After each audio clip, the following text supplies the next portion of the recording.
येऊ शकतो, तेव्हा अध्यात्माला त्याचं पूर्ण महत्व यायला पाहिजे आणि आपण समजलं पाहिजे. पुस्तक वाचून अध्यात्म होत नाही. आता विशेष सांगायचं म्हणजे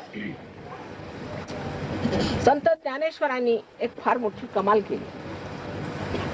कारण पूर्वी नाथपंथी लोक जे आम्ही कार्य करतोय, सहयोगाचं सगळ्यांना आम्ही जे आत्मसाक्षात्कार देतोय, ते नाथपंथी लोक पूर्वी एकाला एक शिष्य असायचा. एक गुरु तर एक शिष्य, त्याच्यावरती दुसरा शिष्य ठेवायचा.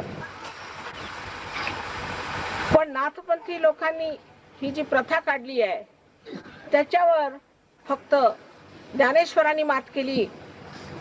त्यांचे ज्येष्ठ बंधू आपल्याला माहित असतील, निवृत्तीनाथ हे त्यांचे गुरु होते.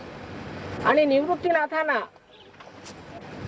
त्यांनी विनंती केली की कमीत कमी हे जे आपलं ज्ञान आहे, हे आपल्यामध्ये जे निहित लपलेलं ज्ञान आहे, जे गुप्त ज्ञान आहे कुंडलिनीचं, ते मला सांगू द्या, निदान जगाला सांगू द्या, एवढं तरी करू द्या.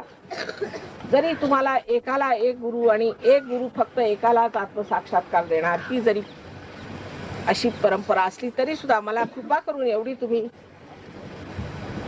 मेहरबानी करा. आणि आपल्याला माहितीच आहे की ज्ञानेश्वरांचं आयुष्य कसं सुरू झालं. त्यांच्या आई वडिलांना आत्महत्या करायला लागली. त्यामुळे त्यांचे गुरु पाझरले आणि त्यांनी सांगितलं बरं हे करायला हरकत नाही. म्हणून 6व्या अध्यायामध्ये त्यांच्या ज्ञानेश्वरीत त्यांनी कुंडलिनीचं वर्णन करून ठेवलेलं आहे व्यवस्थित.